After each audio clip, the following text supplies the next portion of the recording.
What can you do in Hakodate in one day?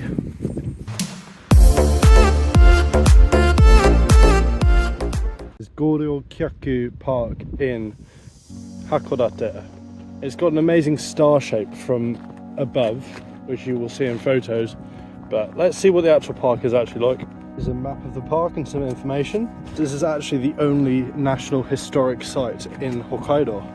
Almost at the split, then it's so slippy around here. Far out. Waddle like a penguin, waddle like a penguin. Okay. You can enter the magistrate's office. It's about 500 yen for an adult, but I'm stingy. They do have things with information, but they're all in Japanese, so learn more Japanese, I guess. Can orange. So you can go up on top of some of these outer walls because this used to be a fortress, and there's a fair bit of a view around there.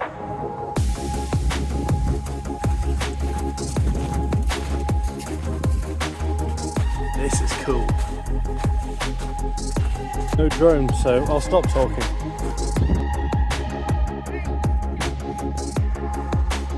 You also have here Goryo-kyaku Tower. So they got a church here, and I know a lot of the infrastructure in this area is actually influenced by Western architecture. Here's the sporty area of Hakodate. This is an athletic park. There's also a baseball field behind it and a swimming pool over there, but you can't see that. The sun is out and far out. Things are starting to melt, falling off roofs. Be a bit scary if you stand next to some of the buildings.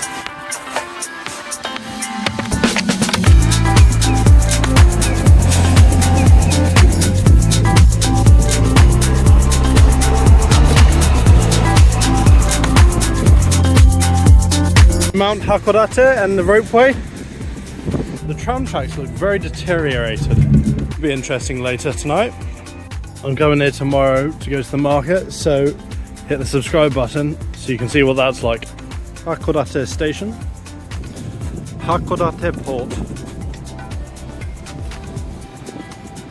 With Mount Hakodate just there. It's just another example of foreign architectural design influencing this area. These are the Kanomori red brick warehouses. There were some interesting buildings as I went up the hill. Hakodate City Museum of Northern Peoples. It's about the native people of Hokkaido. This is the former British consulate, which was the third consulate in Hakodate. The design of this is a lot more Japanese than many of the other buildings. This is the old public hall of the ward of Hakodate.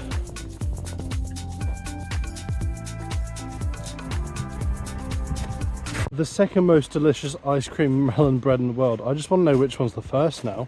I know it's the second. Who's evaluating melon bread ice cream? This is the Hachimanzaka slope. We can get some great unfiltered shots. This is Mortal Machi. Really cool buildings you can see from out there. Along with that, they've got a radio station inside the ropeway station. I took the ropeway up to the top of Mount Hakodate Observatory. It's 1,500 yen. There is a path, but in winter it might not be the best idea.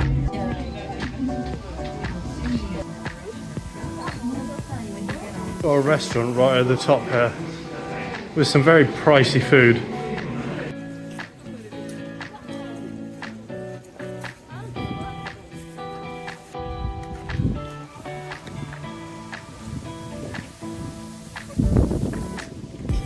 I was really lucky to have a sunny day when I was at the top, so I could see the sun setting, but it went behind the clouds before it properly set, so I missed the actual sunset.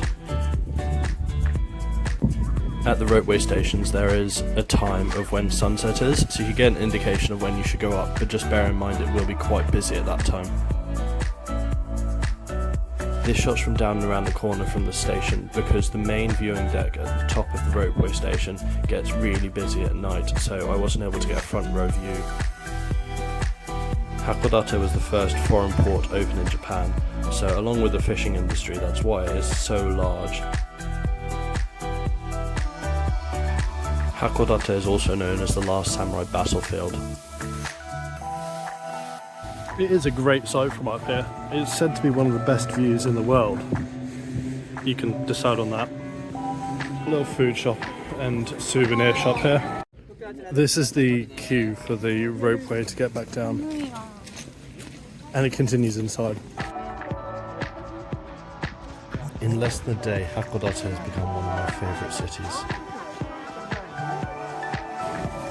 Alright, time to go back. The line's a lot shorter now, but still. At the bottom of the ropeway, they've got a cool place to take photos. What you can do in Hakodate in one day. Actually, that was less than a day. I left here about 12, so there's plenty you can do and really great sights to see. There's fireworks going on over there for some reason.